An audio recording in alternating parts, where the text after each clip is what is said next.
Өчигдөр нийслэлийн боловсролын газраас цэцэрлэгийн бүртгэлийг албан ёсоор суглааны журмаар зохион байгуулах болсон талаар мэдээлсэн. Ингээд цэцэрлэгийн бүртгэлийг албан ёсоор энэ сарын 24-өөс 28-ны хооронд явуулахаар болсон юм. Энэ нь жил бүрийн намар эцэг эхчүүд хүүхдээ цэцэрлэгт бүртгүүлэх гэж хэд хоногоор өдөр шөнөгүй ойчир дугаар үүсгдэг байдлыг арилгах зорилготой. Гэвч Баянзүрх дүүргийн 10 гаруй цэцэрлэгийн гадна эцэг эхчүүд хүүхдээ бүртгүүлэхээр аль хэдийн хон жөнжөөд өдгөө 10 дахь хоногийн нүрийг үзэж байна. Энд одоо нэг 10 цэцэрлэгийн төлөөллөд оролцсон байна. Би өөрөө 62 дугаар цэцэрлэгийн төлөөлөл байна.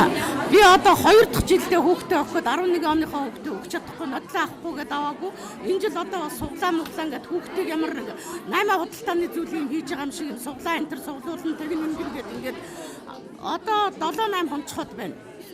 Тэгээд ерөөсөө энэ цэцэрлэг дээр хоноод өнжөөд бид нар чи ядарчаа шүү дээ. 62 дугаар зээг өгч байгаа юм. 13 оны хүүхдээ одоогийн байдлаар 9 хоног. Өдөр болго яасаад одоо ингээд хэцэл байна да. Тэгээд одоо би ингэмээр байна да. Энэ одоо юуг одоо буруу л гэж бодож байна. Бид нар ч одоо бараа азаа үзэж байгаа бараа биш тийм ч одоо. Одоо бид хүүхдээ чинь одоо би бодож байхгүй. Бүгд дараа би хэрэг хүүхдээ оруулахгүй зээгээ мөрөдөхгүй өөрийгөө мөрөдөхгүй. Тийм болохоор суглаас марггүй. 62 дугаар цэцэрлэгт өгөх гэж байгаа. Тэгээд одоо 8 9 хоног ажиллаж байгаа. 8 сарын 8-наас гэж ажиллаж байгаа. 24-өөс 28-ны хооронд гэж байгаа байхгүй. Тэгээд бид нэр өдөржингөө шинжэнгөө одоо нөхнөөд өгтөө хүртэл ингээд ажиллаж байгаа. Баянзүрх дүүргийн хувьд одоогоор цэцэрлэгт явах насны 22 мянган хүүхэдтэй юм байна. Албаныхны хэлж байгаагаар нийт хүүхдийн 70 гаруй хувь нь цэцэрлэгт хамрагдах боломжтой гэв. Гэсэн ч эцэг эхчүүд 70% яагаад шүрхгүй хэмээн үзэж байна.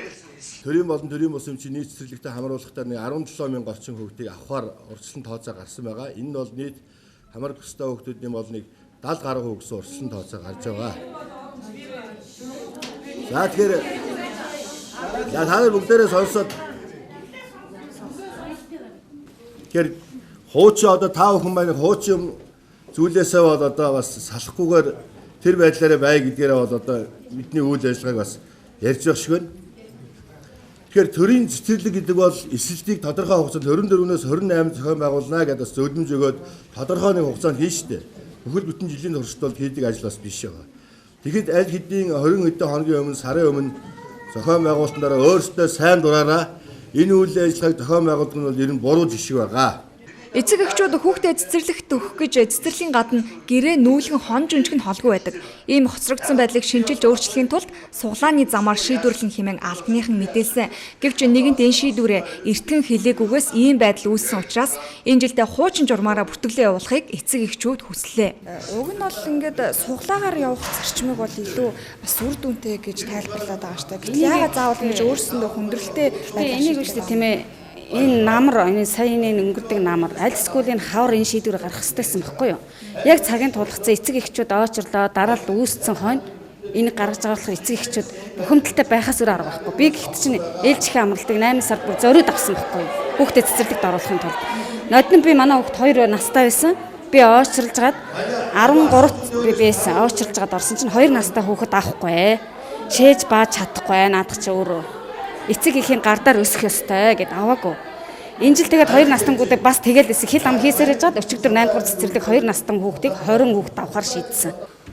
Эцэг эхчүүд ер нь суглааг бол хүлээн зөвшөөрөхгүй байна. Одоо жишээ нь би 2 настай хүүхдээ л ихэд энэ жил оруулж чадахгүй, суглаагаар оруулж чадахгүй тийм үү? Чадахгүй бол дараа жил бас оруулах магадлал бас бага шүү дээ. Тийм тэрний оронд хөдөлмөрлсөн хүн очрлоод энд нийгэмд бол ямар ч сөрөг үр дагавар гаргахгүй шүү бид нар. Очиж очрлоод ингээд зогсоод байгаа юм байхгүй тэнд. Зүгээр тэнд очоод бүртгүүлчээд тэр цэцэрлэгт нь саад хийхгүйгээр хашааныхан гадаа тэгчээд бид нэр бүртгүүлчээд яваад байгаа. Өнөөдрийн эсэргүүцлийн үйл ажиллагаанд Баянзүрх дүүргийн 10 гаруй цэцэрлэгт хүүхдээ өгөх хүсэлтэй эцэг эхчүүд ирсэн байна. Тэд энэхүү боловсролын газрын дарга нартай уулзаж тулгамдсан асуудлаа хэлцэж байна. Өчигдөр бид одоо